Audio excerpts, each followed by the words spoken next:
Welcome to ACC Student News. The news students can use. This week's headlines include drone attacks, as well as Sweden investigating a ship. I'm Richard. And I'm Makaylah. Here are all of these week's stories. A strong storm has left 2 dead and several injured as a supercell thunderstorm spawned 4 tornadoes and dropped large hail to areas around the Kankakee River.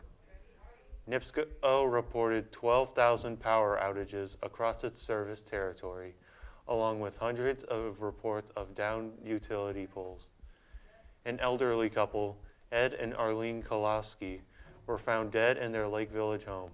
The same storm also dropped a 6-inch hailstone in Kankakee, a new record for the state of Illinois.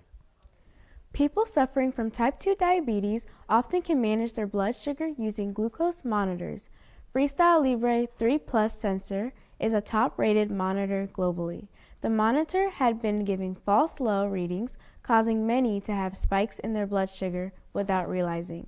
This glitch in the system led to the company to receiving word about 7 deaths related to the monitors and over 730 serious injuries across the globe.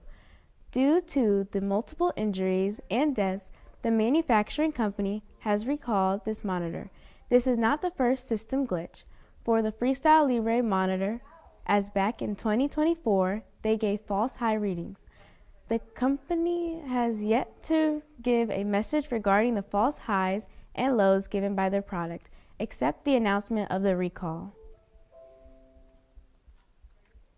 A Gary student from the Lighthouse College Prep campus was just literally accepted to 126 colleges and received offers of $9 million in scholarships.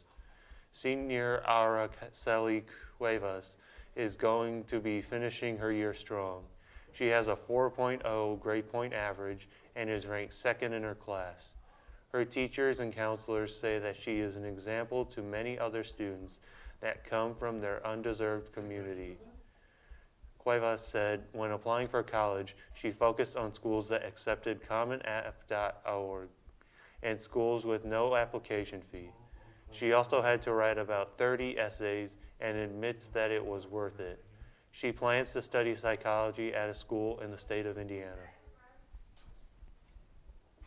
The FBI is warning California Police Department that there could be a possible drone attack from Iran.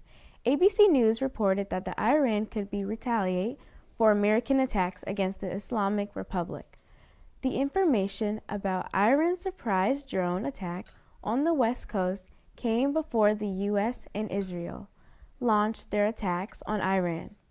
As early as February, this year's government received information that they were aspired to use unmanned aerial vehicles against targets off the coast of California.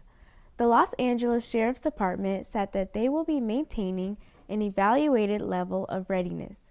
U.S. intelligence officials are also concerned about the expanding use of drones by Mexican drug cartels. Rihanna's Beverly Hills mansion shooter was caught in a drive-by shooting.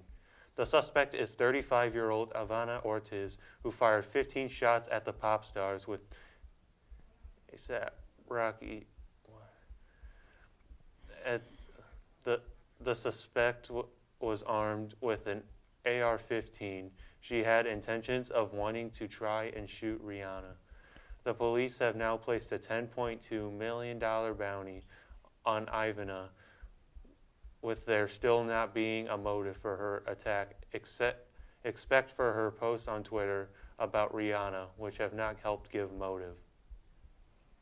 That's all we have for this half. Stay tuned for more news after the break.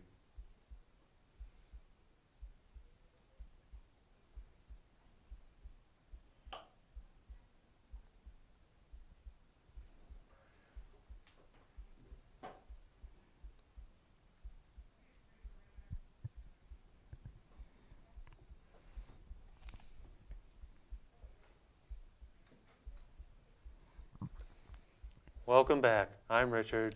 And I'm Makaylah. Here are some more stories. The wife of a Georgia teacher who died after a prank gone wrong has reportedly said she does not want any students to face charges in the wake of the incident. Jason Hughes, a high school teacher, was killed after tripping and falling in front of a pickup truck driven by a student who was participating in a prank outside Hughes' home. Hughes had previously come outside after seeing a group of teens toilet papering his trees. The student stopped to administer, and after Hughes was ran over by the truck, he later died at a hospital. The Lake County Council voted 7-0 in favor of revising the county's ordinance for data centers and large-scale battery systems. The hope for the ordinance is to specify the process for decommissioning and removing inactive data centers.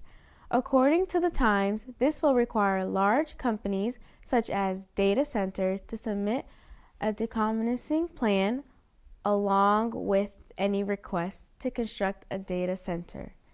It also specifies that sufficient funds be set aside by the other owner-operator to cover the total decommissioning cost.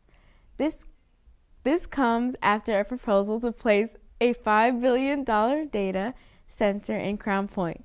The council will also host a meeting where residents can interact with the data center developer to get any answers to any questions they have on the project.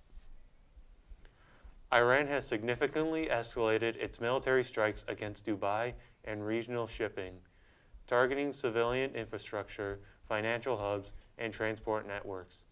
These attacks are part of a broader retaliatory campaign following the joint U.S. and Israeli strikes on Iran that reportedly killed former Supreme Leader. Israeli strikes on Lebanon have killed at least 634 people and injured 1,586 in less than 10 days of fighting. More than 816,000 families have registered as displaced with the Lebanese state. A security guard who attempted to break up a fight early Monday morning at Hubbard in River North died after being pushed down the stairs. A 32-year-old man was involved in an altercation with a group of individuals. The 32-year-old then pushed the security guard, causing him to fall down the stairs and sustain injuries, and was pronounced dead at Northwestern. The 32-year-old man was placed into custody and charges are pending. However, on Wednesday, CPD told WGN News the man was released without charges. Famous British song and pianist Elton John has lost the majority of his vision. John has had limited vision in his left eye and due to an eye infection, which caused him to be completely in the right eye. Due to loss of his vision, Elton John has not been seen in public or on tours. From John's husband, Elton John has been at home with their two sons, keeping them busy as he remains home. John has been struggling with the diagnosis due to his newfound blindness and the effects it now had on his life. John has had multiple health issues throughout his life, and this has not dimmed the hope he has of getting better. That's all we have for this week's. Make sure to tune in next week for more ACC student news. The news students can use.